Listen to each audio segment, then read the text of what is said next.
Madhav Kunj Bihari Jai Radha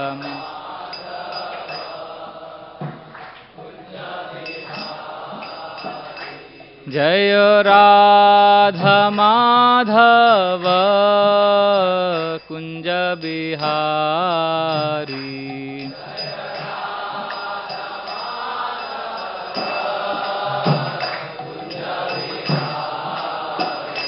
Jai Gopi Jan Vallabh Girivardhari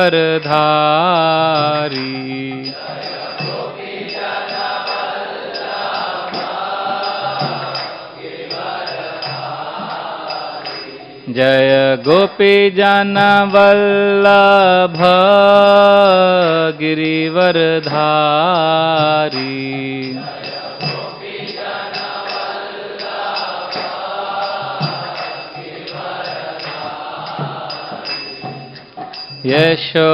Yashodanandan Braj Jan Ranjan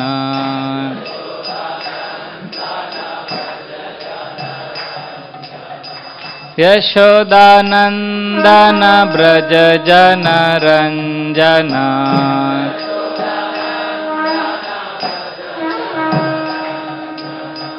Yamuna तीरावनचारी Yamuna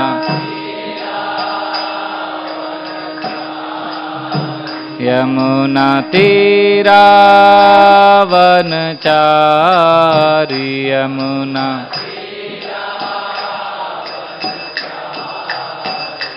Jai Radha Madhav Kunj Bihari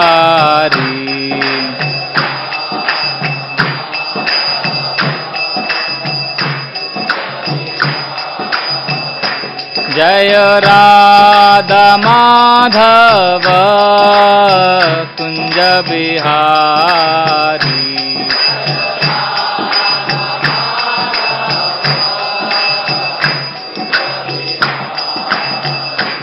Jai Gopi Jan Vallabh Girivardhari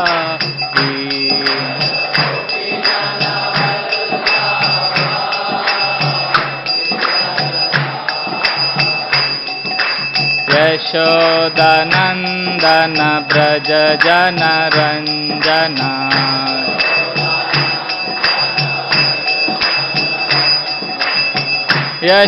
Yashodanandan Braj Jan Ranjana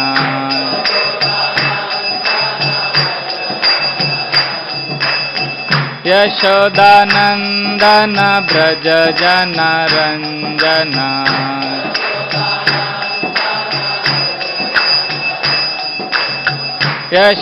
Yashodanandan Braj Jan Ranjana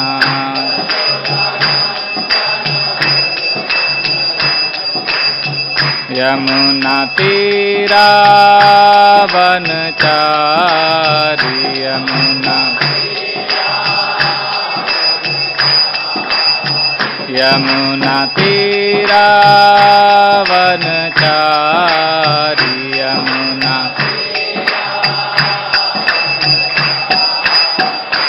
Jai Radha Madhav Kunj Bihari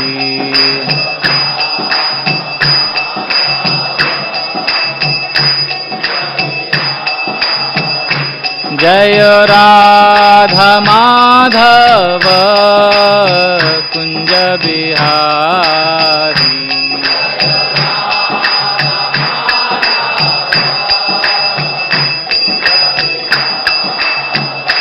Jai Radha Madhav Kunj Bihari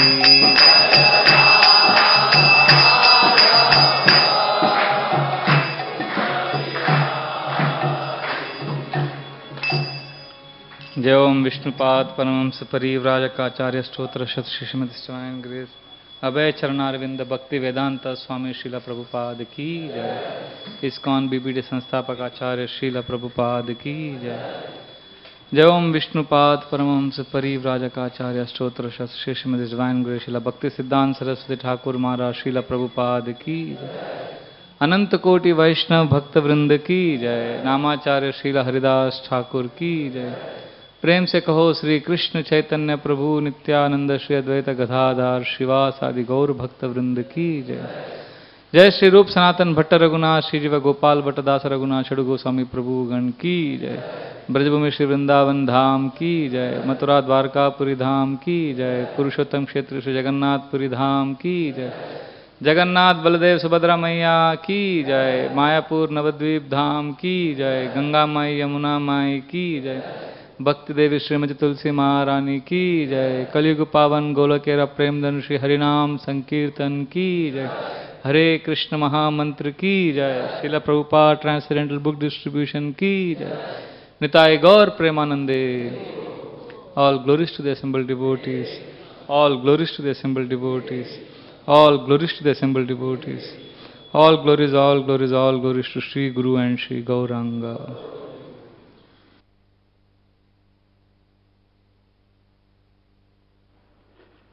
Hare Krishna.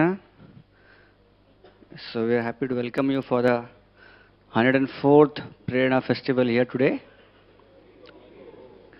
The topic for today's discussion is developing fearlessness.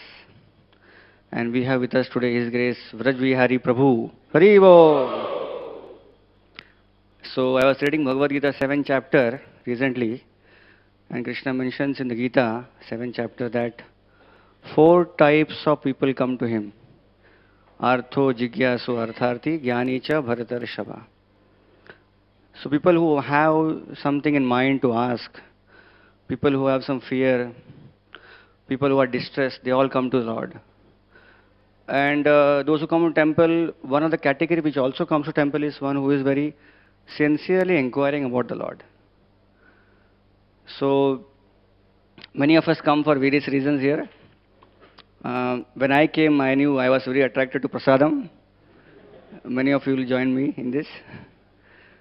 Some of us also come because we have a lot of distress in our life. Maybe the results have come up in the semester, and we had really lost all hopes. But Krishna says in the Bhagavad Gita 7th chapter that of all the categories of people who come to him, there is one category which is special. And that is that category who does not come because he is distressed or he wants something, but he is seriously inquiring about God. He wants to know answers to his questions in life. So I remember many years back, somewhere in 97 or 98, a young boy entering the temple campus with a lot of questions about life and God. And then he got his questions answered. And by this time, you all know whom I am talking about. We have with us Vraj Vihari Prabhu, who did not come here to take prasadam or because he was distressed, but he had a lot of questions about God, about life. And he came here and he got his answers to his questions, and eventually he surrendered his life. When Vraj Vihari Prabhu came to temple here, he was already having a flourishing career. Prabhu had already finished his Masters in International Finance, and he was having a gold medal from Mumbai University. He went on to do his also MBA, and he was working with the Times Group. With all this flourishing career ahead, when he got the answers to his life, he decided to do welfare to the society in a unique way. He joined the Hare Krishna temple here, became a monk, and started a unique career of giving time to many of the young people in today's society who need valuable wisdom. So today, after so many years of his practice in Krishna consciousness in our temple, today Vraj Vihari Prabhu has contributed in many fields. Some of the very specific fields which he has excelled is, he is a prolific writer. He has contributed many articles in our international BTG magazine, which you have read many times, and also in our Indian magazine also. He has written for many articles in newspapers also. Apart from that, he is a lifetime counselor, lifestyle counselor for many students and many corporate people. Currently, he is also heading the board of the senior members in our temple, the CSV board, which guides the entire Radha Gopinath community. So we are very happy that he has removed some of his times apart from his writings and his lectures and discourses which he continuously gives in Mumbai and also out of Bombay. So it is very happy to have him here, and today's topic is developing fearlessness, and I know it's a very relevant topic. Anything can happen in Bombay anytime. We already had experience last time in CST. So it's a relevant topic for especially city people. So let us see what Vraj Vihari Prabhu is able to present for us in this important, urgent need of time. Let us welcome Vraj Vihari Prabhu to our Prerana festival by loudly chanting 3 times. Hare Hare Krishna. Thank you, Baldev Prabhu, for your kind words.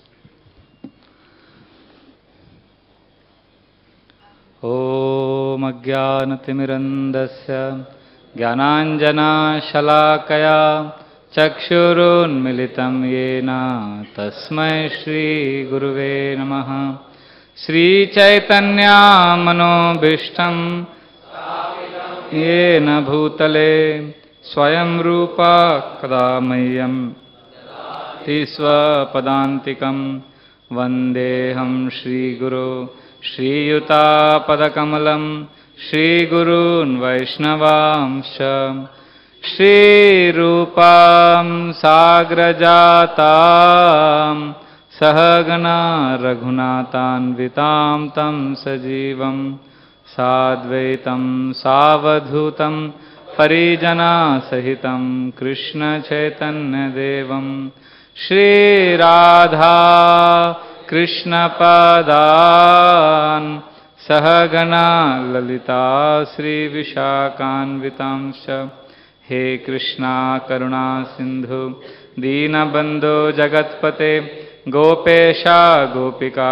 Kanta Shri Radha Kanta Namostute Tapta Kanchana Gaurangi Shri Radhe Vrindavaneshwari Vrishabhanu Sute Devi Pranamami Hari Priye Vancha Kalpatarubhyascha Kripa Sindhubhya evacha Patitanam Pavanebhyo Vaishnavebhyo Namo Namah. Nama Om Vishnu Padaya Krishna Presthaya Bhutale Srimate Bhaktivedanta Swami Niti Namine Namaste Saraswate Deve Gauravani Pracharine Nirvishesha Shunyavadi Paschatya Deshatarine Jai Sri Krishna Chaitanya Prabhu Nityananda Shri Advaita Gadadhar Shivasadi Gaura Bhakta Vrinda Hare Krishna Krishna Krishna Hare Hare Hare Rama Rama Rama Hare Hare Hare Krishna Krishna Krishna Hare Hare Hare Rama Rama Rama Hare Hare Hare Krishna Krishna Krishna Hare Hare Hare Rama Rama Rama Hare Hare.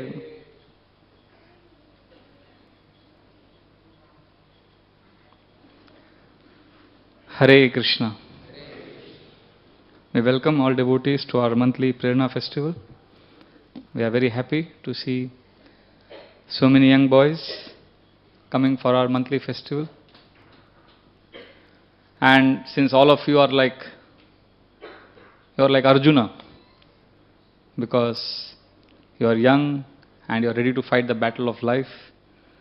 Some of you are maybe battling every semester with your KTs. Some others may have just taken up a job. Since most of you are young, I can see that life is full of opportunities waiting ahead and also full of challenges. And Krishna, while instructing Arjuna in the Bhagavad Gita, 16th chapter, he begins by saying, Abhayam Sattva Samshuddhi. One of the divine qualities of a spiritual warrior is he is Abhayam. He is fearless. So we are going to discuss this quality which we all need to possess if we want to be successful in life. Fearless. Not having too much of anxiety and stress, and not allowing that stress to debilitate our lives. So how do we make ourselves strong? That is going to be the subject of today's discussion. So this is fearlessness. Now there are some topics that we are going to discuss today in the time that we have. We are going to discuss the following topics. First we'll discuss the introduction about fear, and then we'll discuss why fear exists in society and how to cope with this, then examples of fearlessness, and finally how to develop healthy fear. Our goal in life is not to be fearless. Our goal is to love Krishna. And some fear is good about certain things that we'll discuss in the end. And there are different kinds of fears in this world. You know what is tantophobia? Fear of death. Hydrophobia? Water. Claustrophobia? Fear of crowd. So some of you, if you are claustrophobic, you won't come for this program. Ablutophobia. This is many hostel boys have this. Fear of bathing. They are afraid of taking bath. Aerophobia. Height. Fear of heights. Pantophobia. Fear of everything. Like this, there are different fears. I hope nobody here has piladophobia. Piladophobia is fear of bald people. I hope you don't have that. So these are the different fears in this world. Now, in this world, one of the main characteristics is fear. There is a quote which I liked. Fear is like a dark room where negatives develop. Most of the things that we fear in life, they have no basis. And we generally worry about things that never happen. And that's why in this world, people are always in anxiety. That's why this world is also called as Kuntha. Kuntha means anxiety, fear. And our goal is to go back to Krishna's world, spiritual world, which is Vaikuntha, free from anxiety. And an interesting statistic I read, that 65% of the worries that people have and fears that they have, those things never happen in life. 65. And 12% of the fear that we have, or worry we have, it's all useless because it is about past events. And 13% fear and anxiety is caused by people whom we cannot change. And 6% of fear is caused by events which are beyond our control. So how many is left? 4. You are hearing attentively. 4% of the fear is actually has some basis. But we have no time to deal with it because we are busy with the other 96% of imaginary anxiety. And also I read about the top 3 fears of this world. You know which is the number 1 fear of this world? Flying. Second, public speaking. And third is death. So flying is number 1 fear. And interestingly, flying is the safest mode of transportation. Statistically, flying is the safest. You may die in an accident while going to the airport, but you will very unlikely that you will die in an air crash. Very, very rare compared to other accidents. But still, people are most afraid of flying, and also, interestingly, the airport is called terminal. Very negative word. So flying is number 1, public speaking, death. And last week, Times of India carried a research on the number 1 fear of Mumbaiites. You'd like to know? He says number 1 fear in Mumbai is fear of losing mobile phones. And second was fear of losing a job. Like that. Anyway. So basically fear means a nice full form of fear I heard. False evidence appearing real. F-E-A-R. So most of the fear that people have has no basis. It's in the mind, imaginary. And what happens because of this is that material world is characterized by lot of anxiety and lot of worry. I have done seminars on stress management for 9th standard students. And we have our farm at Wada, where we have Goshala and where we have school trips. Children come every day from different schools and we put some cow products for sale. We have a Ganvati also, which is a cow product made from cow urine and cow dung. And this Ganvati is for reducing stress. And this 6th standard, 7th standard children also buy this as the first priority. They want this. Oh, stress wala dawai do, stress wala dawai. They ask for that.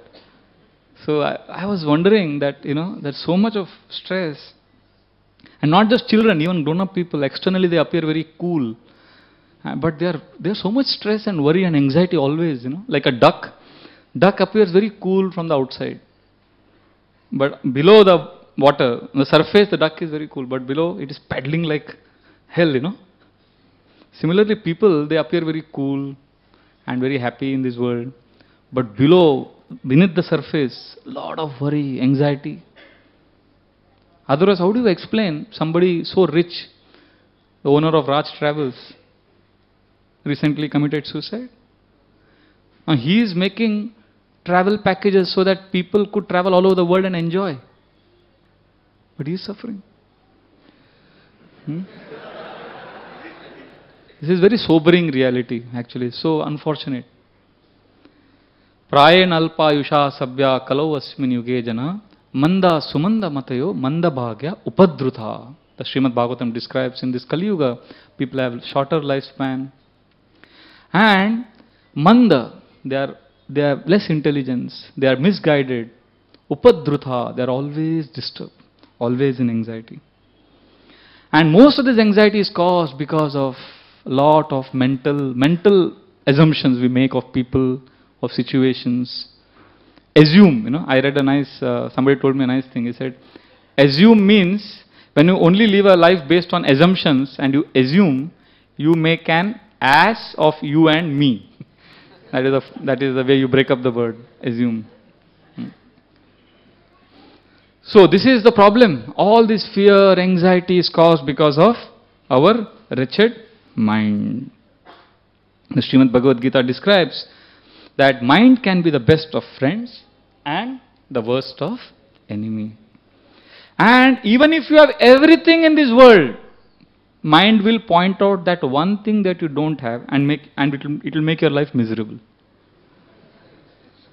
People are always in anxiety and lamentation about having lost what they have, or they are hankering for what they don't have, and if they have everything, they are always fearful of losing it. Like this, they are always miserable. I was reading Srimad Bhagavatam. I was amazed to find Anga, he is desperate to have a child, and he has a child who is very demoniac, and he is only lamenting, why I have such a bad child. And there is Chitraketu Maharaj, who didn't have a child, and he had 1 crore wives. He was Crorepati. He was actually Crorepati. And he had no child, and he was also miserable.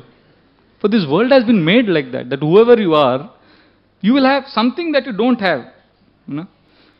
My very dear friend Gaurgopal Prabhu, who is my guide and well-wisher, is sitting here. He says a nice poem. I liked it very much. He told me once, as a rule, man is a fool. When it is hot, he wants it cool. When it is cool, he wants it hot. Always wanting that which is not. So this is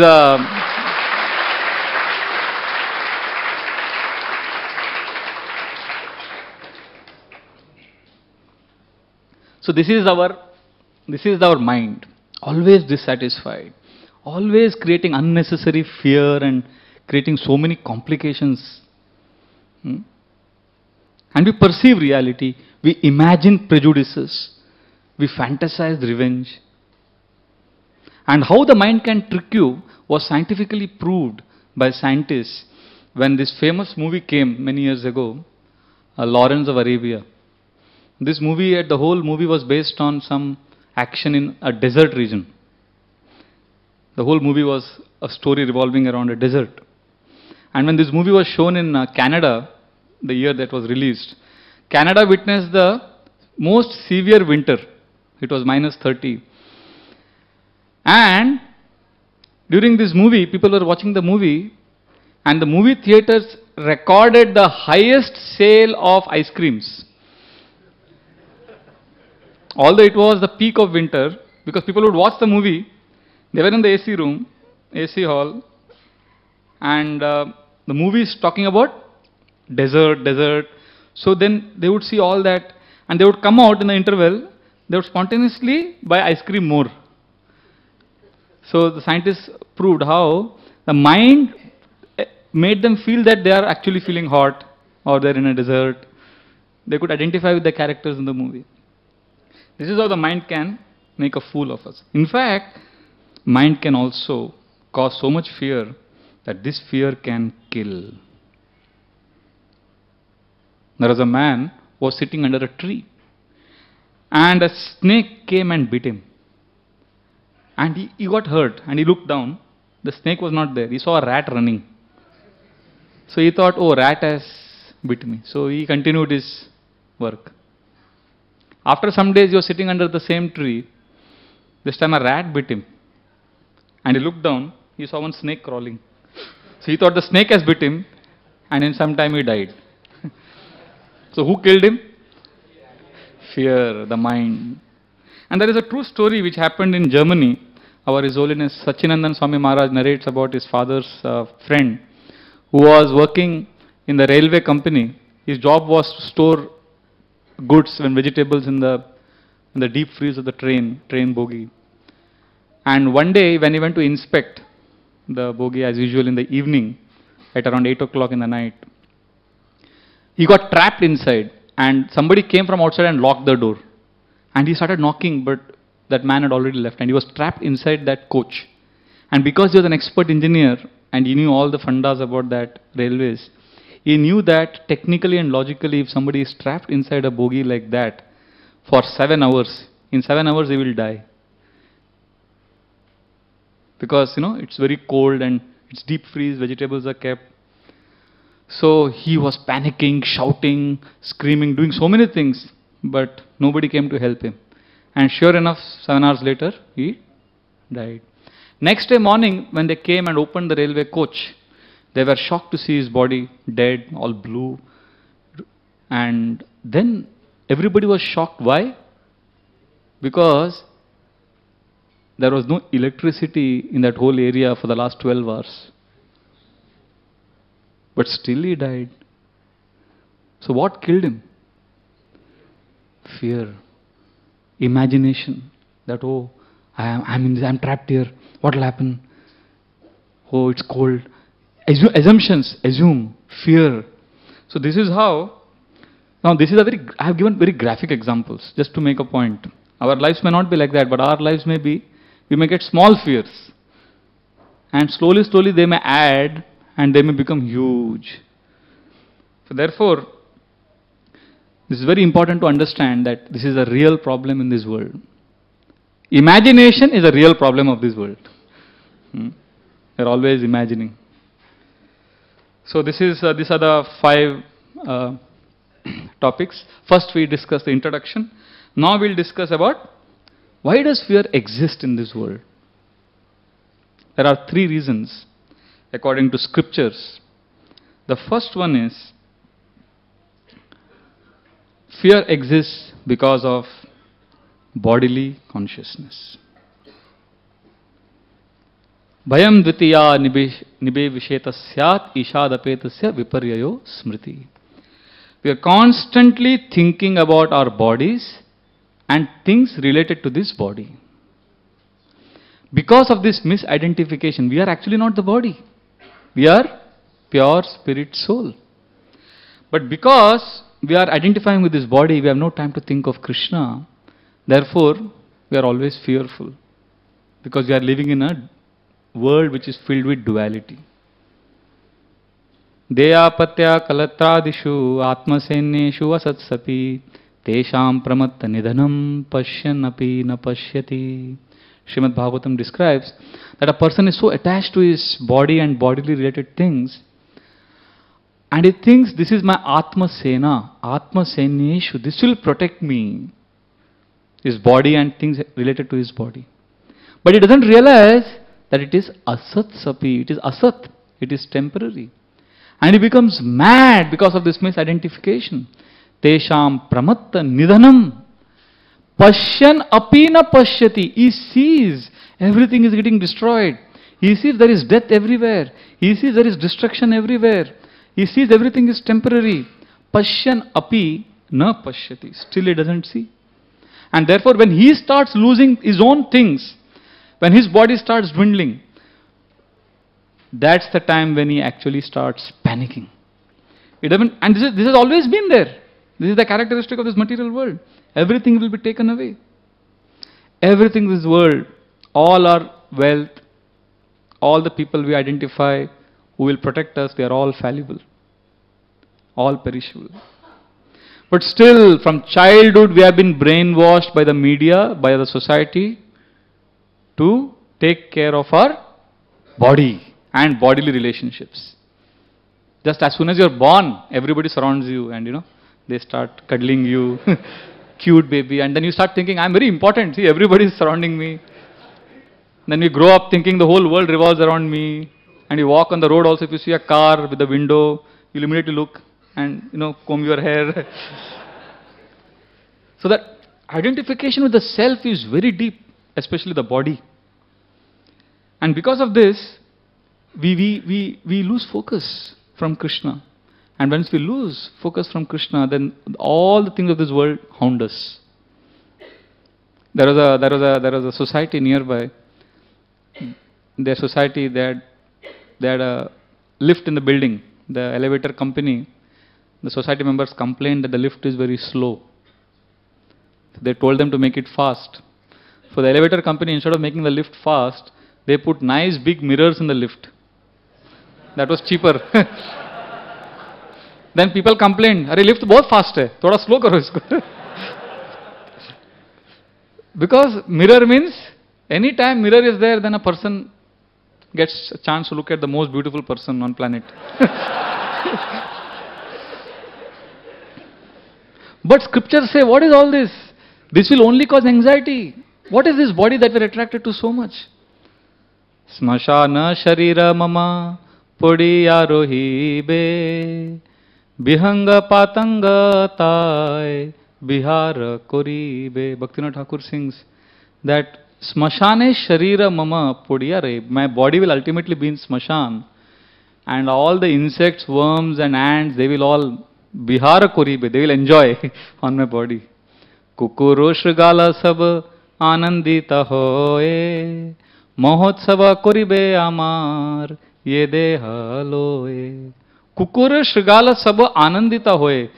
My dead body, when the kukur and Shrigal, when the dogs and jackals see my dead body, Anandita Hoye, they will be very happy. It will be Sunday feast for them. Mahotsava Koribe Amar, Ye Deha Loye. So this is the body.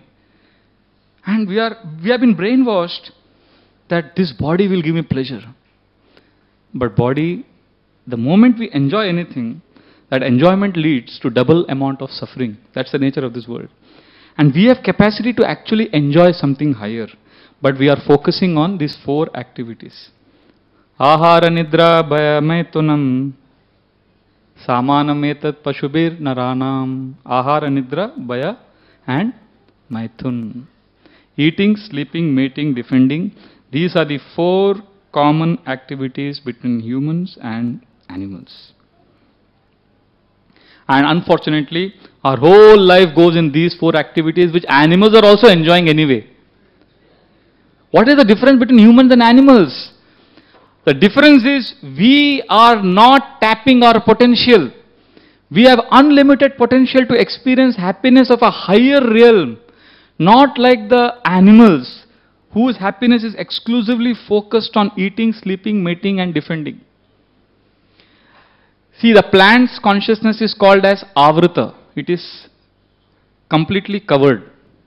They cannot experience higher kind of happiness. Animals is sankuchita. It is restricted. They also have consciousness. They also have life. Plants also have life, but it is restricted. But human beings, mukulita. Mukulita means they can actually blossom. And we can experience very high level of happiness. But what are human beings doing? Instead of tapping this highest level of happiness, which is possible in a human body, which is not possible in other animals and other species, instead of focusing and tapping that potential, we are continuing to engage in what the animals are doing. Nidraya riyate naktam vavaye nachavavaya divacharte hayarajan kutumbha bharanenava. The Srimad Bhagavatam says, what do people do in the night time? Nidraya riyate naktam vavaye nachavavaya. They either sleep or they have sex. Divacharte hayarajan kutumbha bharanenava. In the daytime they are busy working. And ultimately what are they doing? What is the goal of all these activities? Eating, sleeping, sex life and defending. And these things are freely available for the animals. And these activities cause lot of anxiety and fear. If we focus on these activities, our life will be filled with stress. You ask yourself, simple.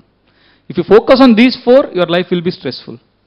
If you focus on something higher, then you will experience higher level of happiness. Just simple example, eating. You seen a hen eat. Always fearful, she's looking here and there. Why? Cat will come anytime. But when you eat prasad now after the program, will you be fearful? Koi aake marega mere ko abhi. Nobody is going to be afraid. You know? Sleeping also. Donkey is sleeping, the master will come and kick the donkey. Gade ut, you know. But when you are sleeping, nobody will come and kick you and wake you up. Unless you don't go to college at all and your parents have to do that. That's a different thing. Everything, mating, you know. 20 dogs will fight over one bitch. And then some 21st dog will come and... But human beings, it's not like that. In human beings, there is culture, there is nice, you know, institution called marriage. Then you get married to your wife, then you go have your own house and you have sex. And then 20 men don't come chasing after your wife. You know, these things don't happen in human society. But if we focus on these four only, eating, sleeping, mating, defending, then what will happen? Then we will face the same anxiety like the animals. Nowadays you see, eating, sleeping, mating, defending is very stressful. Lot of fight, misery. Srila Prabhupada, the founder of ISKCON, whose deity you are seeing behind, he writes in Ishopanishad purport that eating, sleeping, mating, defending, these things for the animals are fulfilled under nasty and unpleasant conditions. And if we focus on that, our lives also become nasty and unpleasant. That's why you see in human beings, amongst human beings today, it is, you know, people are suffering. Srila Prabhupada was once on a morning walk and he saw one fat man was jogging. And next to him was a poor man who was very thin and nothing to eat and he was shivering. Srila Prabhupada said, this man is shivering because he has nothing to eat. And this man, other man is jogging because he wants to lose weight because it is caused, excess weight is caused by overeating. See, in human society you will find stinking opulence coexisting with poverty. Miserable life. So therefore, when we are focused on animalistic activities, bodily life, then we become like an animal. In fact, we become worse than an animal. We are simply well-dressed, sophisticated, polished, two-legged animals. That's why you will see animals, you know, they don't take sleeping pills. You see, humans have become more miserable because they are focusing on the body. My dear friend Chaitanya Charan Prabhu, he once made a nice, I think he gave the Prerana last time, very intelligent, and he was telling, very nice, you know, an article that how animals take sleeping pills, human beings take sleeping pills. This shows how humans are more miserable than animals. Animals don't have stress. Animals don't face scarcity of food created by a member of their own species. Animals don't face threat by a member of the same species. Human beings face a threat by the, not even the same species, sometimes same family member also. Animals don't have addictions. Huh? And animals don't have heartbreaks, you know. They don't compose ghazals saying "Dil toot gaya" and yeah, they don't have all these problems, you know. A monkey will not sit on the branch and cry if the she monkey has left him. You know. He will not take a rose and think, you know, she loves me not. He will just jump off to another branch and get another monkey for himself. There is no problem. But when we focus on these activities, we become like worse than animals. We become worse than animals. That's why in Chennai there is a zoo. They have kept different animals in different cages. And there is one tent outside which they have put a big notice saying, most dangerous animal. And when you enter inside, you see one big mirror. So this is human life. Focused exclusively on bodily gratification, that's why most miserable. So therefore it is said, human life is very rare, very precious, don't waste it in these activities. Aspire for something higher, you will experience a higher happiness, and then there will be no fear and anxiety of this material world. You will be on a higher realm. A man went to Godavari river, he knew that there are a lot of precious gems in the Godavari river. And he was taking out, but he got one stone. If it was stone, he threw it away. Then he put his hand again. He got another stone. So he kept getting only stones. Finally he got one gem also. Precious gem. But because he was so conditioned to throwing away those stones, if it was stone, and then he went away, the gem tha. But gone. No, we are like that. We got dog life. What we did in the dog life? Eating, sleeping, mating, defending. Then we got other animal life, bird life, in all species of life, what we are doing, as we get different bodies, what we do? Eating, sleeping, mating, defending. And then this human life comes, and what we do? Same thing, but we are saying, hold on, wait, don't throw this human life. This is very precious, very rare. Please hold it. It is very sacred. So, if we focus on tapping the spiritual potential, then we will be happy. Therefore, Srila Prabhupada, the founder of ISKCON, would very emphatically say that human life is a precious gift of God and must be used for cultivating God consciousness. In the science of self-realization, Srila Prabhupada gives a nice example of a high court judge and a clerk. The clerk works hard the whole day, stamping papers, but he gets 1/10 of the salary of the judge, who comes to the court for a few hours and he goes away. Why this discrimination? Because the judge has a higher responsibility. That's why he is paid higher.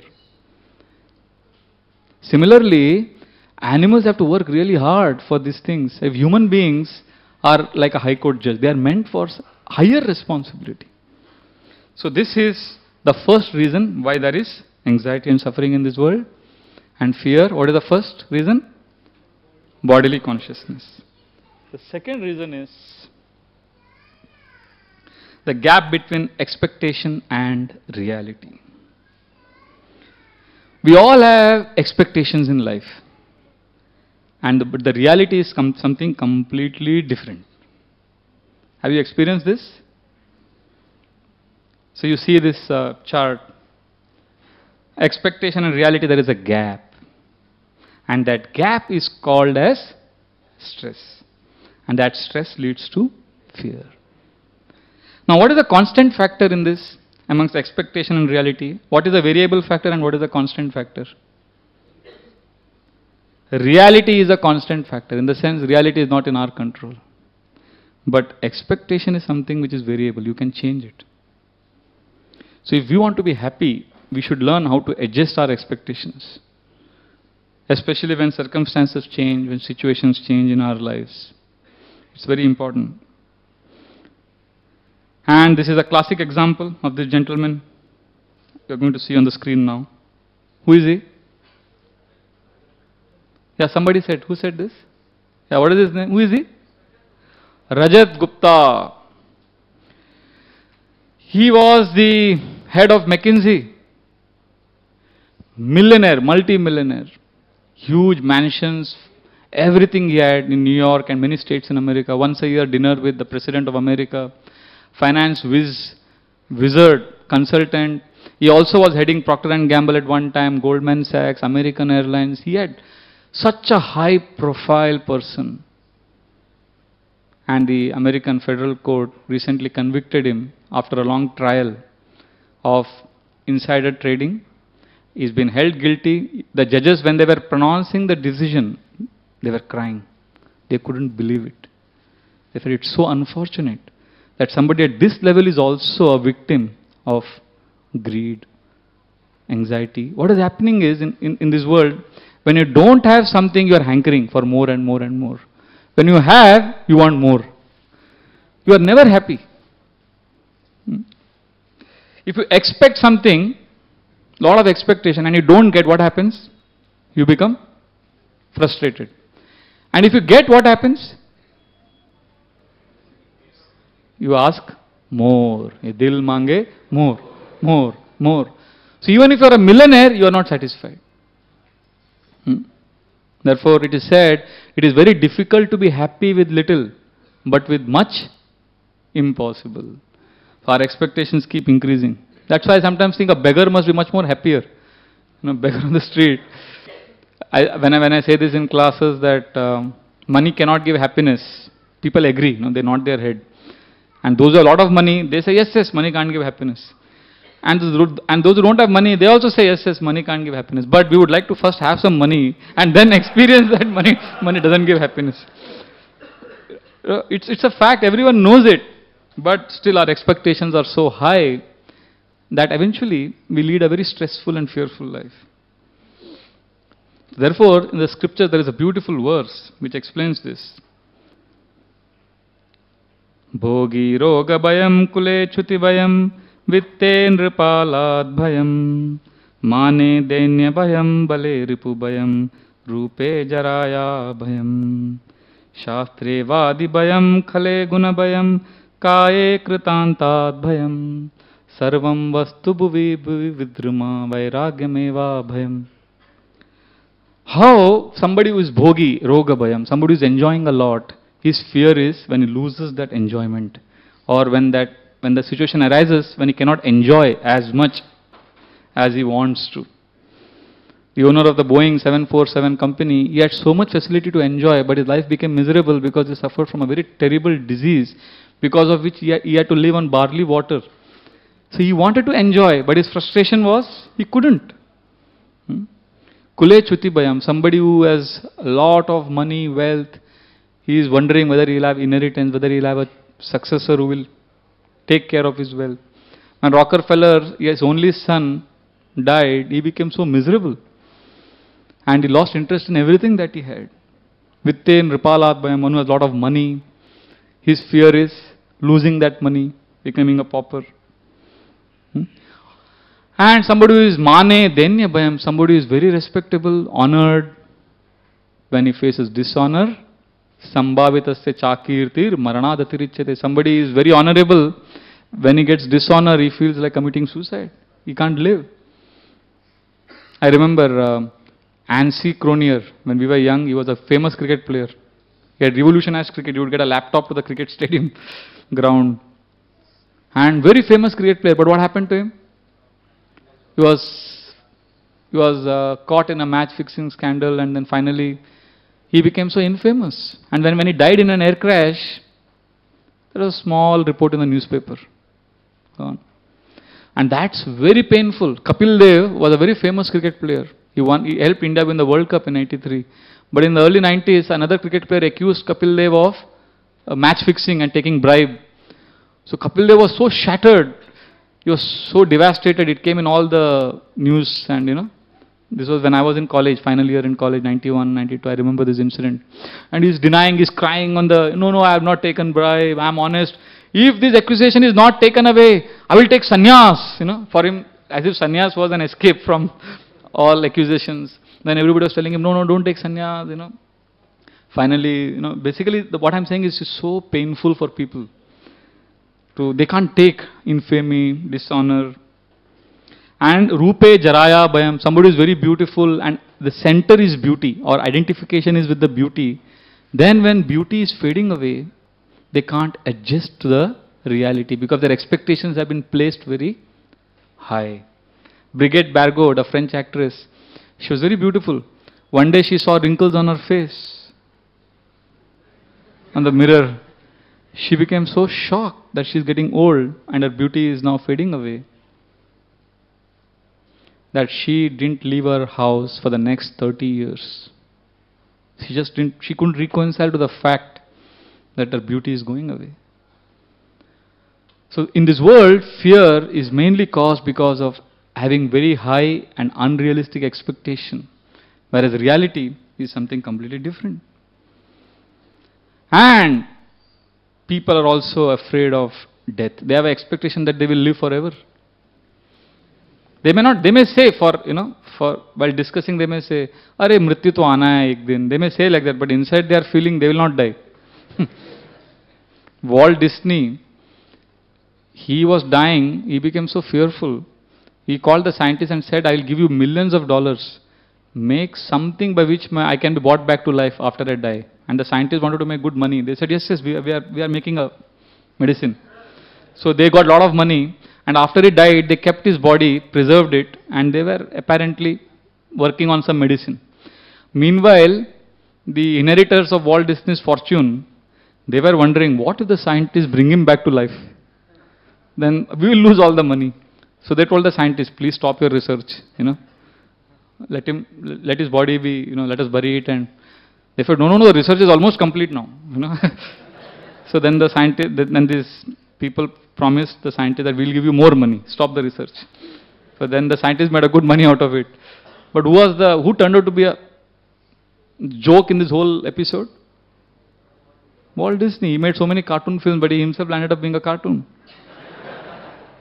So unfortunate. So we have not been trained since childhood that death is a reality. We are generally told to cover it up. Don't talk about it. Don't talk about it. No, face it. Know what it is. And therefore, in this world, people have very unrealistic expectations. Love is what we are born with. Fear is what we learned here. By having very unrealistic, very superficial expectations. There is an anecdote saying that how when God created life on planet, it's not real, but simply for explanation's sake. God first created a monkey and told the monkey that I give you 20 years of life. Monkey said, "Arey, so much I don't want. Give me half." So God said, "Okay, you live for 10 years. Then God made a dog and said, "Oh, my dear dog, you will have 40 years of good life." He said, "Oh, 40 years, bahut zyada ho gaya." God said, "Okay, half, 20 years. Then he made donkey and said, "Donkey, you will have a good life of 60 years. He said, "Hey, 60, no, 60 is too much. Make it half." So God said, "Okay, 30 years you live." Then he made a man and he told him, "You will have a lifespan of 20 years, blissful." And man said, "Only 20? Give me more." So God said, "Okay, I have reduced 10 from the monkey, so you take it. I have reduced 20 from the dog, that also you take. And 30 from the donkey also I have taken, so you take it up. So you live for 30 plus 20 plus 20 plus 10. How much it is? 80 years. So first 20 years you live like a human being, enjoy life.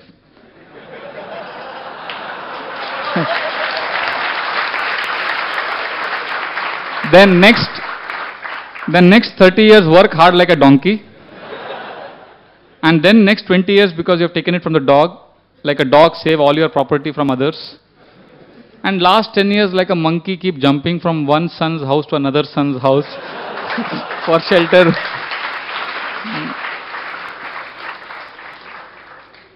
This is the sad plight of human beings. So this is the second reason why there is fear in this world. So what is the first reason? Bodily consciousness. Second is gap between expectation and reality. And this is the third reason why there is fear. Power of time. Time is one of the most powerful features of this material existence which causes fear. His Holiness Radhanath Swami Maharaj was giving a class at Khar, at Mahaprabhu Prabhu's house. And he made everyone look at the clock behind, and he said, you know this clock? A young boy is looking at this clock and an old man is also looking at the same clock, and both are having different thoughts. And he said a young boy is looking at the clock and saying, why is the clock going so slow? It should go fast. I want to become, independent. I want to enjoy life. And the old man looks at the same watch and is thinking, why is it going so fast? Go slow. Go slow. So time invades our lives.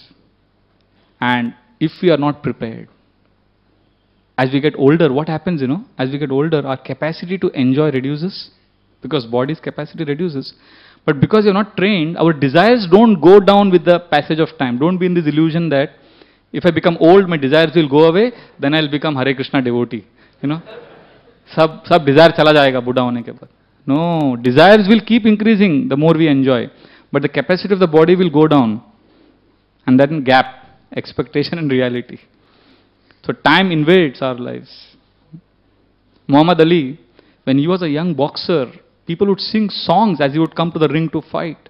And there was a famous song they would sing.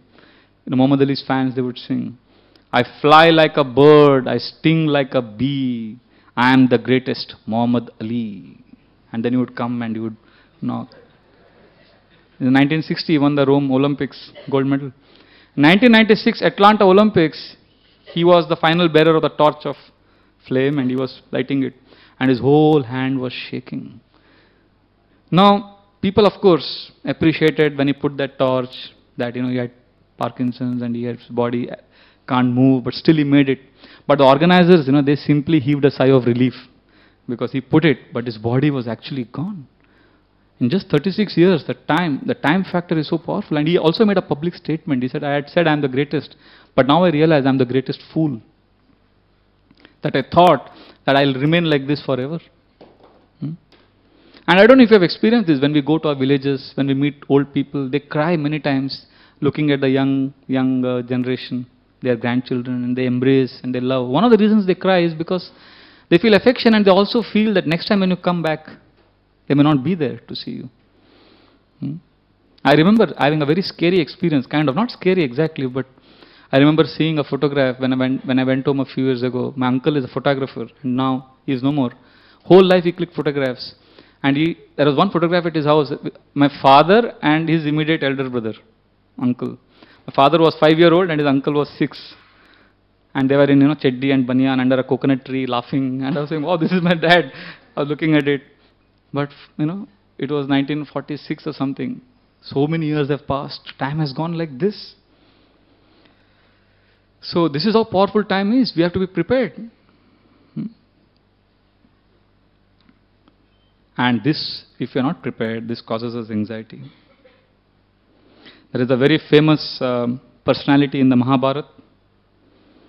Do you know this personality? Dhritarashtra. He was so attached to his life, comfortable life, living at the house of the Pandavas. After the Mahabharata war, the Pandavas decided to take care of Dhritarashtra because he was an elderly member of the family. And Vidura came to tell Dhritarashtra that, come on, practice spiritual life. You're wasting your life. And he told him, Evam griheshu saktanam pramattanam tadiyaya atyakramada vigyata kalaha parama dustara. My dear brother, please see kalaha, time is a parama dustara, great force, which is entering your life, avigyata. Avigyata means imperceptible. You cannot see time. How time moves, you cannot catch. Imperceptible, just like your nails, when they're growing, you can't see them growing, but you know they are growing. Hairs, avigyata. So he's saying, my dear brother, see how the imperceptible time has moved and has shaken your life. And now fear has overcome your life. Vidurastatte abhipretya dhitarashram abhasata rajan nirgamyatam shigram pashyedam bhayamagatam. Bhaya! Just see your face in the mirror, my dear brother, you are full of fear. And that purport, Srila Prabhupada writes a commentary that old age is the is the notice issued by time. Like, the court issues a notice. And then Srila Prabhupada says, this is a notice this is a summons call which you cannot refuse and avoid. And this brings fear. And this is not simply theory which was spoken to Dhritarashtra. This is the reality. Who is this personality? Margaret Thatcher. Yes. A Russian columnist called her as the Iron Lady. She was the first female Prime Minister of England. Very, very charismatic. When she would give discourses and lectures, the House of Commons would applaud and the whole world would watch with great excitement. When we were in school, we grew up watching her public speaking. Public speaking, she was given as an example. Very dynamic lady. Now she's 87, and the Sun magazine carried a report, a whole story on her, how she's on the verge of madness. She's in great anxiety and fear, having lost her husband in 2003. Her life, she's constant anxiety, fear, worry. Mrs. McDougall, who was writing the whole story, she's saying, I'm feeling sorry for her. I can't believe that this is the same lady who once shook the whole world. So what Vidura spoke to Dhritarashtra is not some theory to be in the pages of Srimad Bhagavatam. It's not some mythology. This is happening even today. So time is very cruel and unforgiving. So we have to be prepared. And if we are not prepared, then be ready to face anxiety and fear. Srila Prabhupada gives the example of Mr. Ashutosh Mukherjee. You know who he is? Nobody knows. 100 years ago, he was some famous politician in Bengal. And there was a big statue of him. And Srila Prabhupada would say that how this statue would be there on the road and the crows would come and pass stool. The pigeons would pass stool. But once a year on his birthday, the municipality would come and they would clean up the statue. And then the political leaders would come, put garland, and then they would go away. So this is how powerful time is. One of my friends was telling me that as a young boy, whenever there would be marriages in his family, his old aunt would come and poke him in the stomach, saying, you are next. You are next. Next tumhara shadi. So he got very irritated. So he wanted to stop her from doing that. So he got a nice idea. Next time somebody died in the family, he went and poked her. He said, you are next.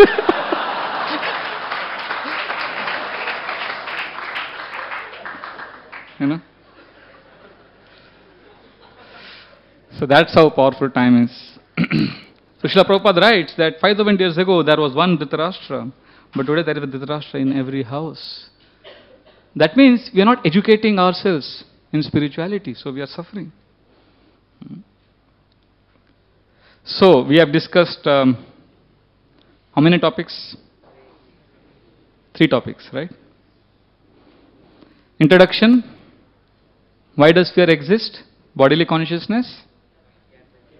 Gap between expectation and reality, and time factor. Now comes the main topic, how to cope with fear.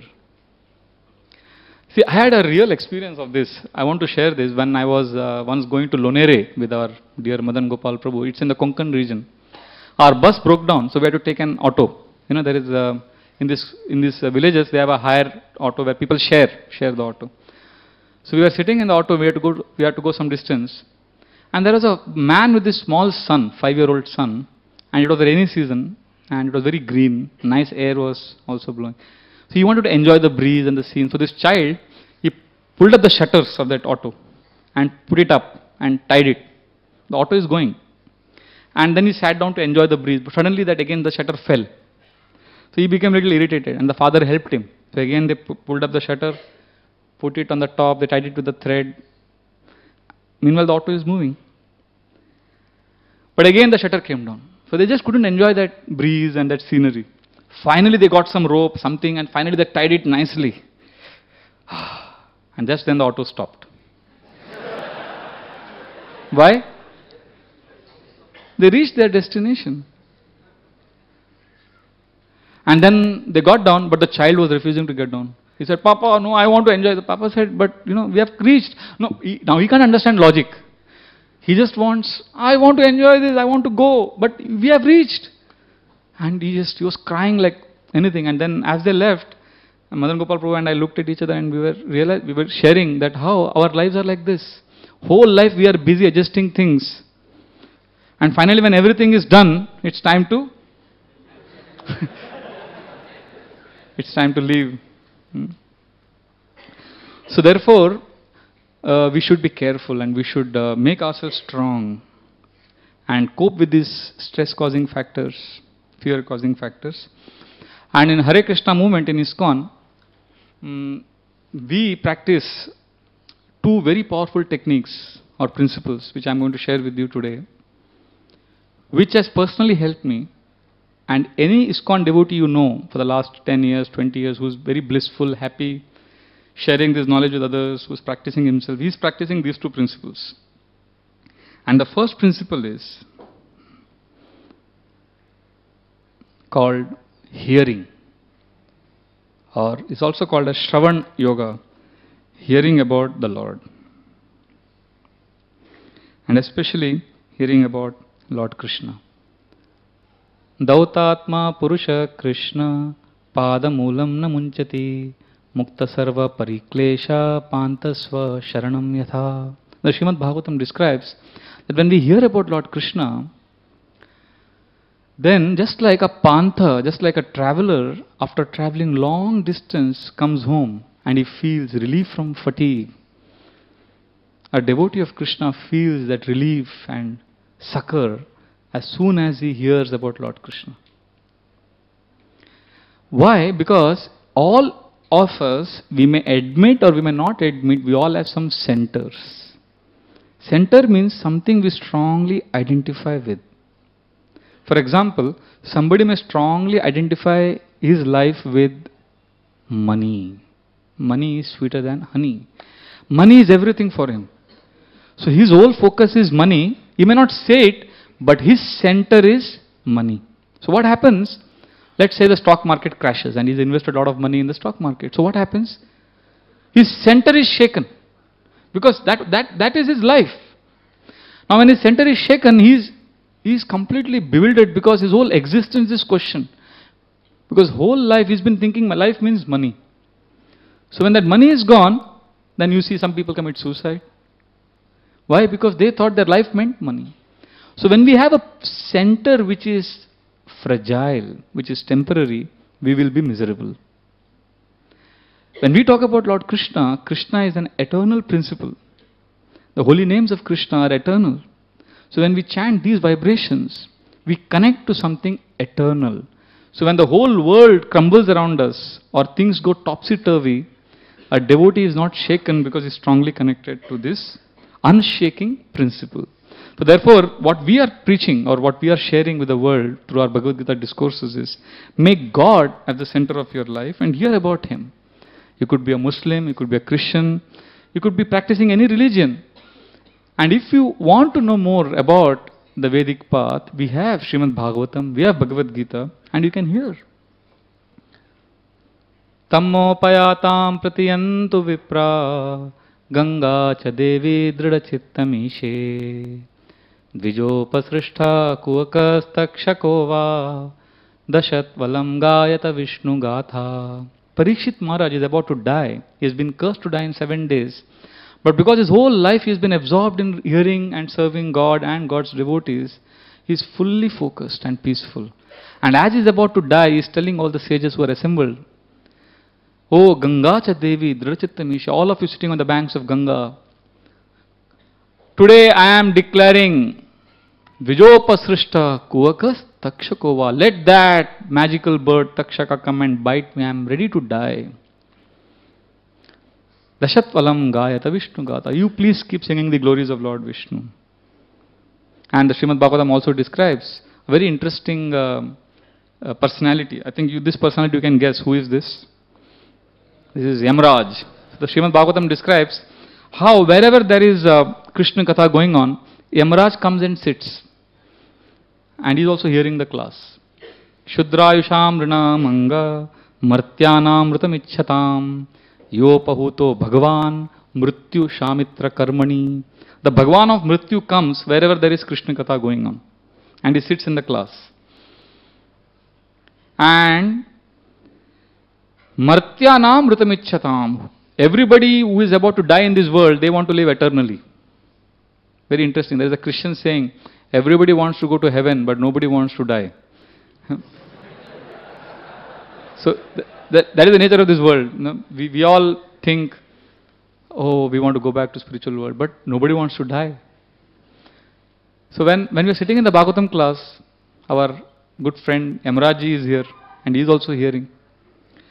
So when eventually we die, and we are taken by the agents of death to Yamraj, and Yamraj sees, and he says, "Arey, you have bought him? Arey, chhod do isko. I have seen him in the Bhagavatam class in temple. Isko chhod do." You are basically you are networking right now. You are networking. Yamraj is seeing all of us. So Yamraj sees, oh, this person is sleeping in the class. He will say, "So raha tha class mein, chalega." At least he was not sleeping at home. He was sleeping in the class. No problem. He is sincere. Basically, hearing about Krishna, this is just in a lighter vein I said, but essentially what it does is, what practical benefit, I'll tell you a practical benefit of hearing about Krishna. Yasyam vaishruyamanayam Krishne parama purushe bhaktirutpadate pumsa shoka moha bhayapaha. Shoka, moha and bhaya will go away. Shoka means lamentation about past.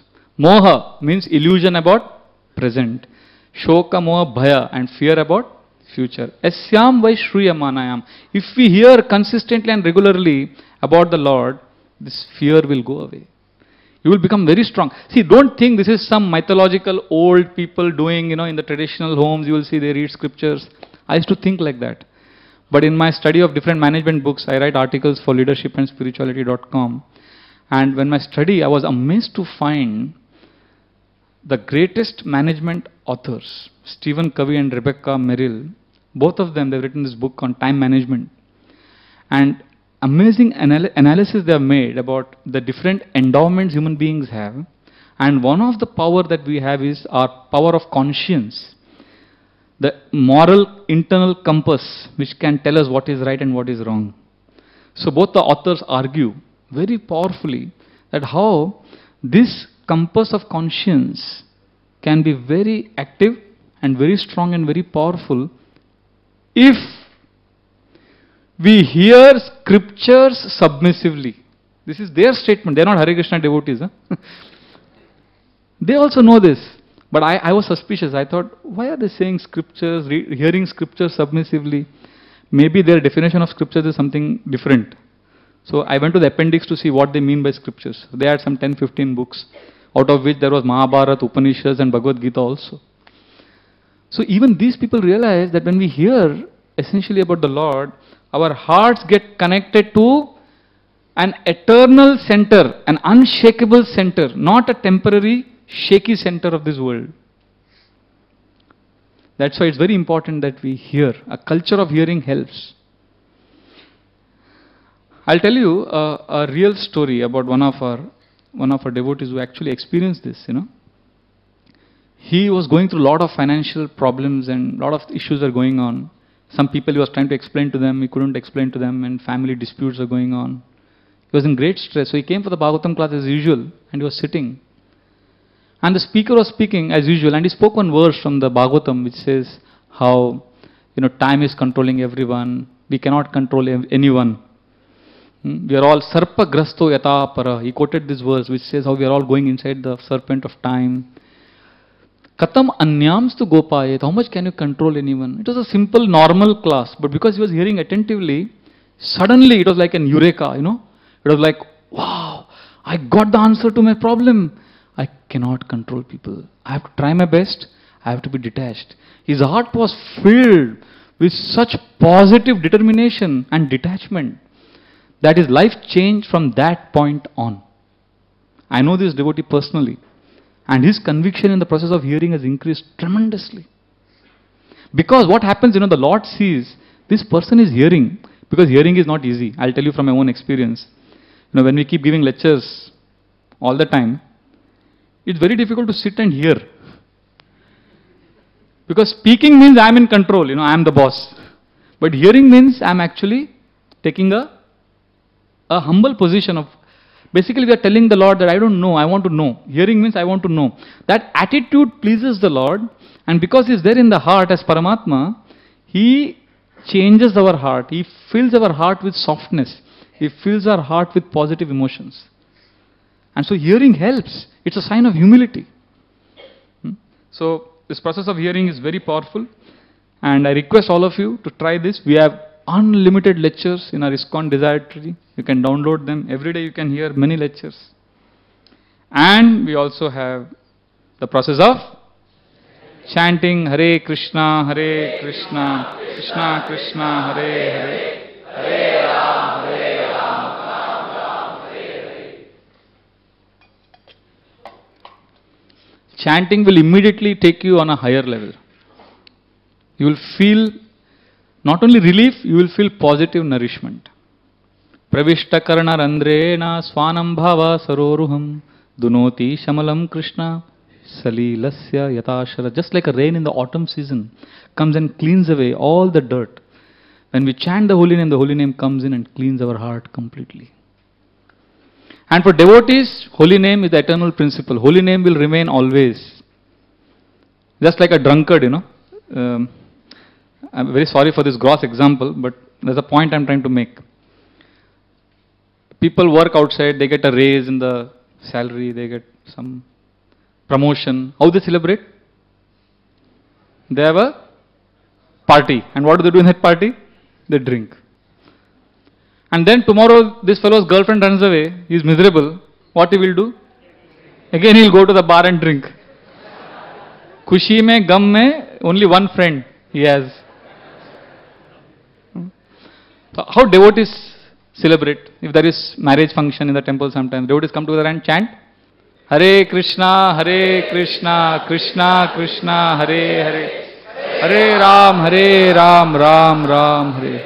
And if there is a tragedy, recently some of our devotees died in an air crash. It was a massive tragedy. And what did the devotees do? They came together and they chanted. So not only they chanted for themselves, they also chanted for the others. So chanting is a very powerful experience that fills our heart with so much confidence, so much fearlessness. This is one of the most practical yogas that we can perform. And we have recently released a CD. We had a 16-hour non-stop marathon kirtan. You have that CD with you? It was an amazing non-stop kirtan we had organized by Hiten Prabhu for 16 hours. And that was the day when we were all fasting. Devotees were Nirjal Ekadashi. They were fasting without water. And 16 hours they were chanting and dancing non-stop. So they released this CD which is available down. And they're also giving one bonus CD with this. So 2 CDs of ecstatic kirtans. You can hear them and make your life rich. And the scriptures explain how what happens when we chant regularly, we experience just like a child, What you see here is a child comfortable. If you see, the child is always fearless. In the train, I've seen sometimes the mothers with the baby. Mother is struggling. The child is blissful. You see? Parents are in anxiety about the child. But child, crowded local train, wherever he is, he will be blissfully sleeping. So when we chant Hare Krishna, we come under the comfortable shelter and embrace of the Lord, who has descended mercifully in the form of His holy names. And this is what the scriptures describe. You can chant this verse with me. No, after me. You can repeat after me. Apanna samsmritim ghoram yannama vivasho grinan tata sadyo vimuccheta yad bhibeti swayam bhayam. If we chant the holy names even once with great feeling and intensity, tata sadyo vimuccheta, immediately yad bhibeti swayam bhayam, all fear will vanish. Etan nirvidyamananam ichchatamakutto bhayam yoginam nripanirnitam Harer Namanukirtanam. Some people may say, I have no worries in life. No problem. Even if you have no worries, if you have worries, whatever situation you are in, always chant Hare Krishna. You may say, I am happy in life. Chant Hare Krishna, you will experience more happiness. And then you will realize what happiness I was experiencing till now was chiller happiness. You know, it is like when we were small children, we used to play with this cigarette pack. We used to collect the cigarette packet covers. Those packet, wheels would fetch you 2 points, and charms would fetch you, no point, and gold flake would fetch you 5 points, like that. And these boys would collect all this, and they would have games and all that. Now, when you grow up, would you play that game? And the shopkeeper would throw, when you would, and the boys would be waiting outside the shop, that pan bidi shop. And the shopkeeper would take the cigarettes and he would give it to the person, and then the cover, he would throw it away outside. And the boys would go and run and grab, and we used to think, kya foolish shopkeeper is throwing away 10 points. Packet fake raha hai. But now when we look back, we feel what a game that was, So similarly, when we chant Hare Krishna, we get connected to Krishna, we start thinking, oh, what kind of pleasures I was pursuing. How unfortunate. But now I am happy. So this is very, very important, chanting. Now comes a very important point.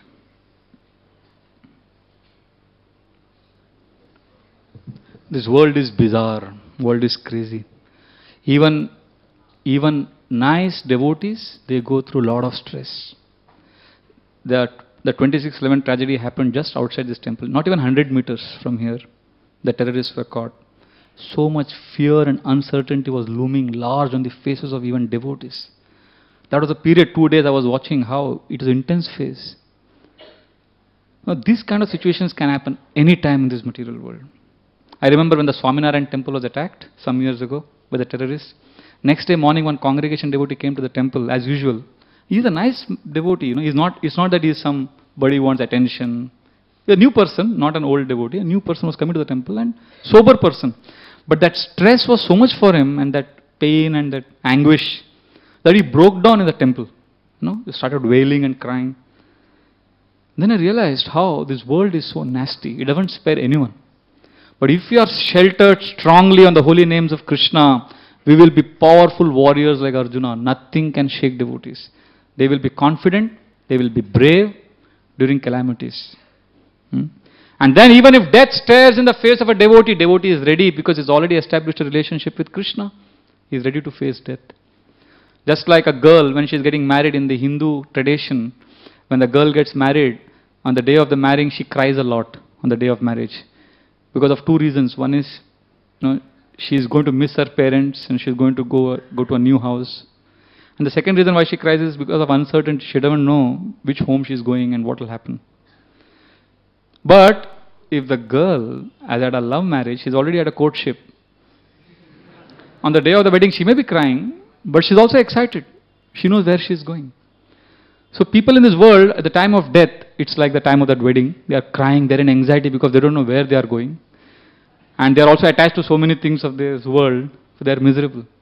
But a devotee, because he's already had a relationship, a loving relationship with Krishna, established through the chanting of holy names of Krishna. So when he is dying, he is excited to go back to his beloved Lord. So he is not afraid of this world. He is fearless. Bhaktivedanta Maharaj, one of the topmost leaders of ISKCON, when he was leaving this world, cancer, last days he would get up in the morning every day and you would look at the sunrise and you would say, oh, one more day in this world. When will I go back to Krishna? He was excited. He was cheerful. Therefore, Krishna consciousness is a very practical reality, founded very strongly on the basis of hearing and chanting. Tasmat Bharata Sarvatma Bhagavan Haririshwara Shrotavya Kirtitavyascha Smartavya Shechatabhayam Etadatura Chittanam Matra Sparsha Chayamuhu Bhava Sindhu Plavo Drishto Hari Charyanu Varnanam. So again the scriptures say, just chant, and in all situations you will cross over this ocean of material existence and develop complete fearlessness. And there are some powerful examples, because you may say, okay, sab theory ho gaya, practical kuch hai? Are there examples? Yes. Now we are going to discuss some very powerful example of fearlessness. This is Srila Prabhupada, and in 1973 he was in Calcutta giving a Pandal program. Naxalite terrorists attacked, and they were giving flyers every day, run away from here, we'll kill you. And this Pandal program they wanted to stop. But Srila Prabhupada was so focused, and on the last day, these Naxalites got up and they started throwing chairs. And Srila Prabhupada sat firmly and he intensely started chanting loudly on the microphone, Govindam Adi Purusham prayers. And with such intensity he chanted that these people stopped the writing and they came to the Pandal, and then they had a discussion with Srila Prabhupada. And Srila Prabhupada handled that whole potentially volatile situation because he was completely fearless. Because he was already knowing anything can happen at any time. So when you know what's going to happen and you're prepared, that's why you'll see in Mumbai, we are very, very fortunate that we have so many spiritual organizations which are encouraging people to practice, especially the youth to practice spirituality. And especially ISKCON, we are presenting the holy names of Krishna. And also today we are very happy, we have Niruta here. Thank you for coming. She's a very special person. She is a very senior member of the Art of Living Foundation. And she has been very encouraging and encouraging all of us at Borivali to do programs. We are sharing our space with her. Actually, she is sharing her space with us. She is allowing us to do the program. So we are very grateful to you. Thank you for coming all the way from Daisar. Thank you. Well, let us welcome Niruta to our program. We have a traditional style of welcoming. So let us welcome her in a traditional style by loudly chanting, Hari Bol! Hari Bol! Hari Bol! And she was telling us that we are very, very happy that you are teaching from the Bhagavad Gita, practical things by which people can become strong in their spiritual lives. So this is needed, study of Bhagavad Gita and establishing ourselves based on strong centers and strong principles. It makes us fearless. Srila Prabhupada was once flying from Dallas to New Orleans in 1975, and as the flight was midway in the air, suddenly the flight lost control. There was turbulent weather and the flight started swinging up and down in the air, and the overhead bins opened, things started falling. And Upendra Prabhu, Prabhupada's servant, was next to him. He just got panicky. He said, oh, it's going to be death now. What will happen? People are screaming in the flight. And all the time, Srila Prabhupada's hand was in the bead bag. He was just chanting, Hare Krishna, Hare Krishna. Completely equipoised. And he just expressed once, what's happening. As if, kya ho gaya, kya chal raha hai? So, Prabhupada, flight, in any time there could be a crash and things. Prabhupada, Hare Krishna. He was completely equipoised. And Upendra Prabhu was thinking, oh, Prabhupada is so cool, unaffected. Because actually there is nothing you can do in the flight. Even you may shout, you may scream. It's not that the flight is going to become normal. And Prabhupada knew it. Why waste time shouting and screaming? Remember Krishna, chanting. So then, finally, the plane landed safely. And as soon as the plane landed safely, and everybody started shouting, cheers. And again, Prabhupada was quiet. So Upendra Prabhu was thinking, Prabhupada should say something at least. Itna bada incident ho gaya, itna bada hadsa ho gaya. We just escaped death. So finally he thought Prabhupada will say something, and Prabhupada looked at him. And now he thought Prabhupada will say something. And Srila Prabhupada said, so, how far is the temple from the airport? He was completely unaffected.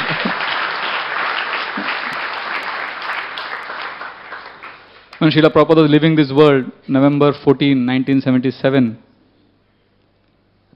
around 7:15 he left this world.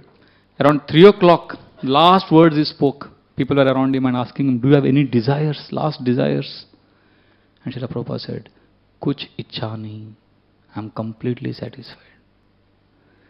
But if we are not focused on the eternal principle, then we will have unfulfilled desires till the last moment and we will suffer. Recently, one of our devotees, his great-grandfather was dying at the age of 90. And all his family members are surrounding him and telling him, Papa, Dada, please chant the names of God, remember God. And he was refusing. He was just doing like this. And they were saying him, Arey, ab Bhagwan ka naam lo, Bhagwan ka naam lo. He just kept doing like this. And eventually he died. And then one of our devotees asked him after some time, why was your great-grandfather doing like this, like this? He said, because whole life he worked in a cloth shop and he was measuring cloth whole life. So when he was dying, he was, that's what was coming. Spontaneously, naturally. So if we are constantly chanting Hare Krishna, at the time of death what will happen? We'll chant Hare Krishna, Hare Krishna, Krishna Krishna, Hare Ram, Ram Ram, Hare Hare. One of our devotees, ISKCON devotees, Ananda Pragyat Prabhu from Sei Four Pills Temple in Russia, he got cancer. He was a young brahmachari. He was 30, 35 and he was about to die. He was on the bed. Excruciating pain for weeks together. And finally when he was about to leave his body, just a few seconds before that, the pain was intense, and just before leaving the body, he had a big smile on his face. And he looked at all the devotees and he gave a thumbs up sign. And he said, Prabhupada is not cheating you. This is the best process. Have faith. And those are the last words he spoke. And he left his body. We don't know what he saw. We don't know what experience he had. But he had that faith. And in that condition, he could remember the Lord. And he could be blissful. There is another Italian devotee. He also left his body in Vrindavan. He had some very deadly disease. And as he was dying, this happened recently, suddenly his hands leapt up in the air and in Italian language, he declared loudly, it's a miracle, I am seeing a miracle. Maricolo, Maricolo, he shouted in Italian language. Maricolo, Maricolo, and he died. He left his body. So our devotee said, he was telling Krishna, Merko lelo, Merko lelo.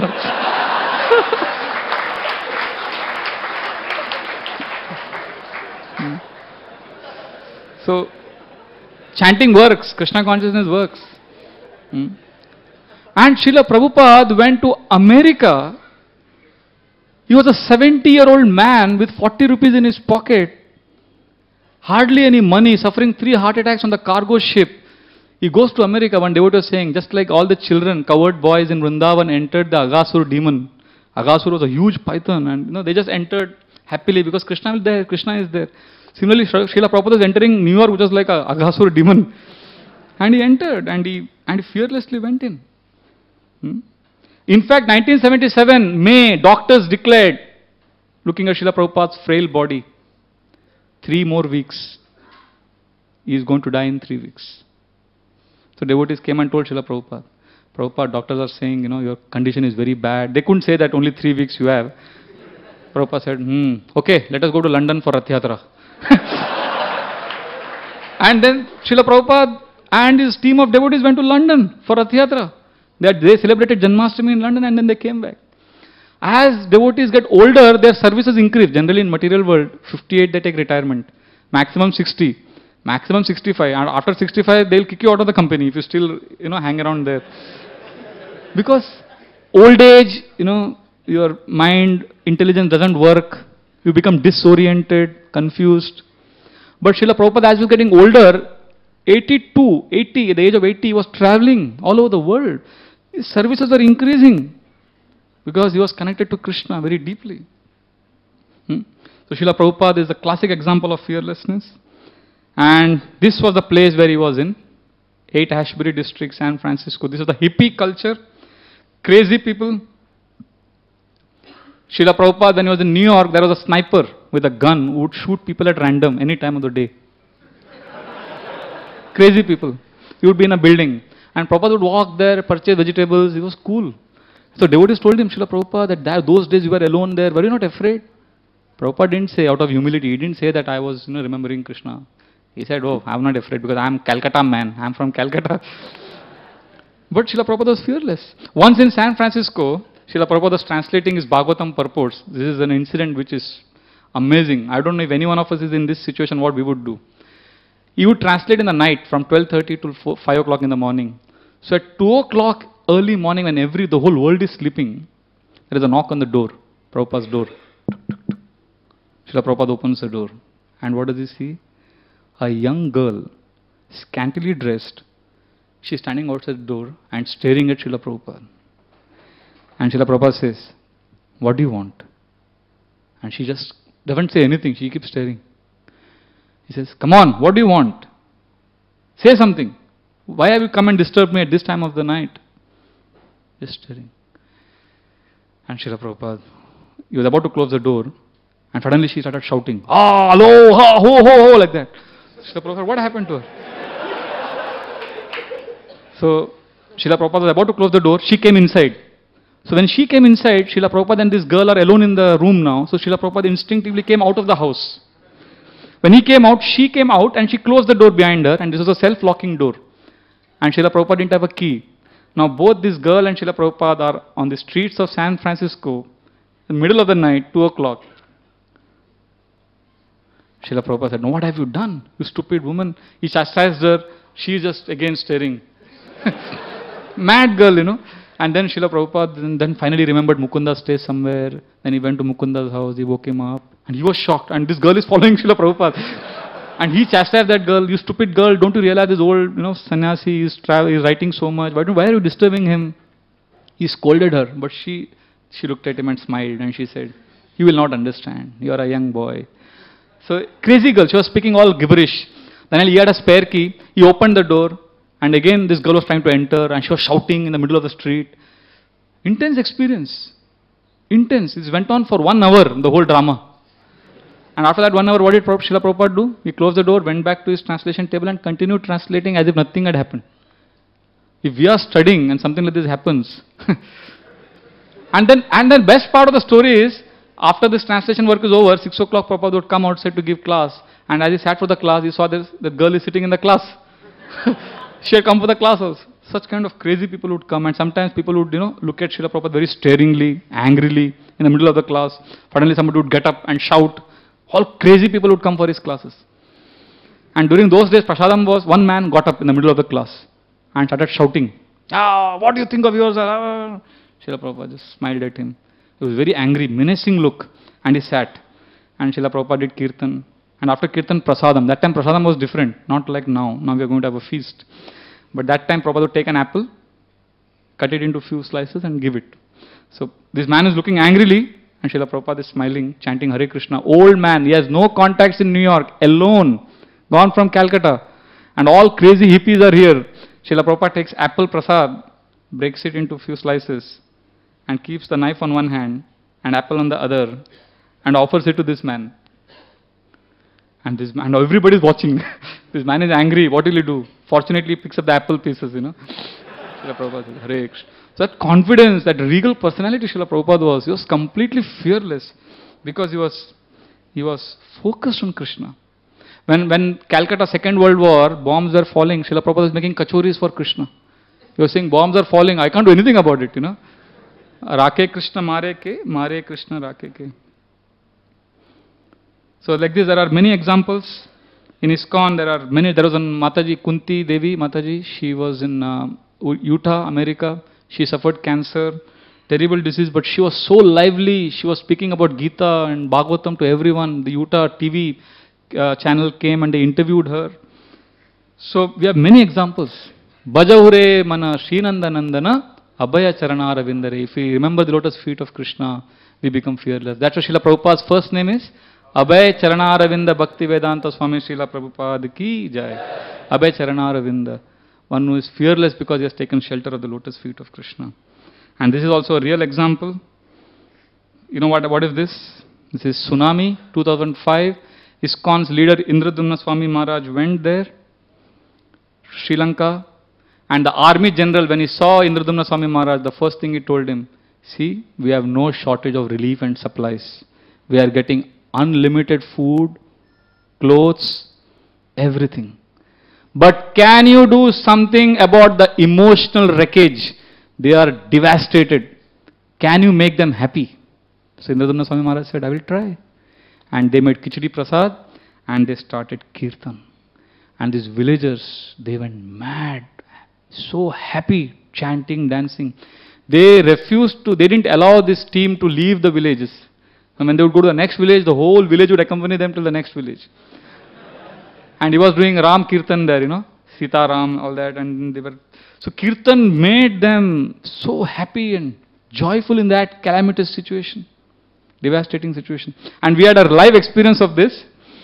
We were coming in train from Udupi with Govind Prabhu, and in front of us was a husband-wife, a couple. They had some fight. It was obvious. They were not talking to each other. They were angrily looking at each other. And there was lunchtime, this lady, she had some tepla, something, some chapati. She literally threw it at him, like that. And he also didn't. So we knew that they are having some issues. And we were talking, and finally Govind Prabhu said, let us do some kirtan. So around evening we started kirtan. And kirtan is so sweet, enchanting. So the kirtan went on so nice. And finally, we could see as the kirtan was going on, the lady started smiling, looking at us. Because she was feeling that sweetness of the kirtan. That man also started smiling. So they were looking at us and smiling. And then eventually they started looking at each other and smiling.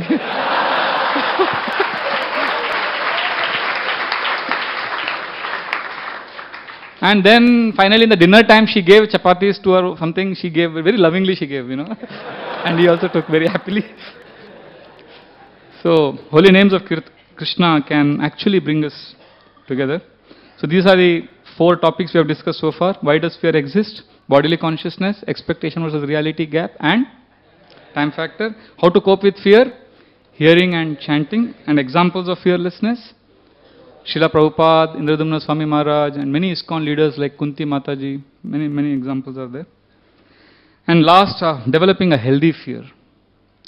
Now, fear is not bad if you are fearful of hurting others, or fearful of the illusory energy. Healthy fear of Maya. The illusion takes us away from the Lord, and if we pray to the Lord that, my dear Lord, I don't want to be in illusion, I want to serve. If you are in this consciousness, this is a healthy fear. Not in a neurotic, obsessive sense. Not that you are always afraid, not like that, but in a positive sense. Srila Prabhupada, once he told his disciples that, what is the difference between you and me? And they didn't answer. Srila Prabhupada said, the difference is I can never fall into Maya. You can fall down any time. And one day Srila Prabhupada was praying in front of the deities, and Kirtananand Swami asked him, Srila Prabhupada, what are you praying? Srila Prabhupada said, I am praying that I may never fall down. He said, Prabhupada, but you told a few days back that the difference between you and us is that you can never fall down. Srila Prabhupada said, yes, because I am praying like this, I will not fall down. That is the whole idea. The idea is we take shelter of Krishna, we pray to be, we are fearful of the distractions and temptations on the path of devotional service. And we are fearful of criticism. Criticism is deadly like poison. If a snake bites you, you can be relieved. But the poison of criticism and envy, if you are stung by that, especially internet, has so many advantages, but internet is also the forum for the most irresponsible behavior. Most irresponsible people are on the internet, and they are just writing blasphemy. They have nothing else to do. They are only criticizing devotees. So this is very, very deadly. Chaitanya Mahaprabhu compared this to a mad elephant offense. If you are planting a nice garden and nice seeds and a mad elephant comes and destroys everything. Similarly, offenses to Vaishnavas, criticism is very dangerous. We should always be careful of these things. So therefore, these are the 5 topics we discussed. And in conclusion, I would like to request all of you that please practice Krishna consciousness as an emergency. Especially the process of hearing and chanting. Then Vishwam Purna Sukhayate. You will be blissful, you will be happy, and you will be like Arjuna. You will be able to do your duties without stress, without worries, and you will be completely happy. So, thank you very much. Hare Krishna.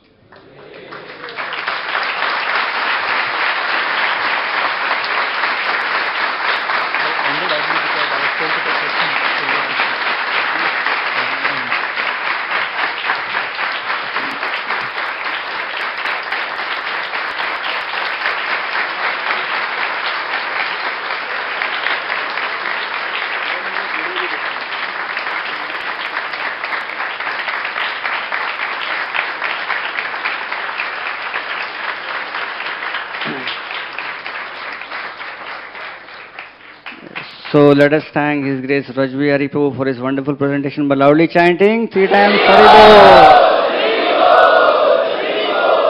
Krishna. So before we will have question and answers, few announcements here.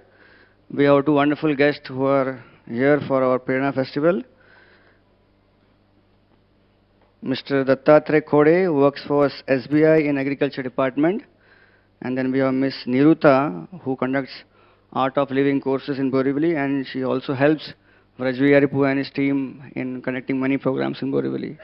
So let us welcome these 2 guests by loudly chanting Hari Bol.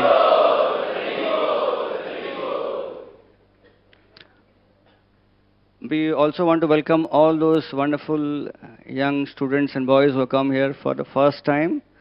We wish to see you all. So those who have come for the first time today for this program, we request you to kindly rise so that we can properly welcome you. Anyone here for the first time?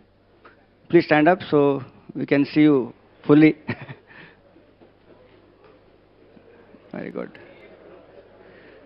So we're very happy that you have come here and you spend your time. It's a very, this whole weekend is a big holiday. You had choices to go so many places. You opted to come to Radha Gopinath temple and attend the Prerana festival. So we thank you all. Let us welcome these wonderful devotees by loudly chanting Hari Bol, Hari Bol, Hare Krishna. Please take your seats. So when you go down, we have arranged some gifts for those who come for the first time. So downstairs there is a gift counter. So please collect your gifts from there. Also,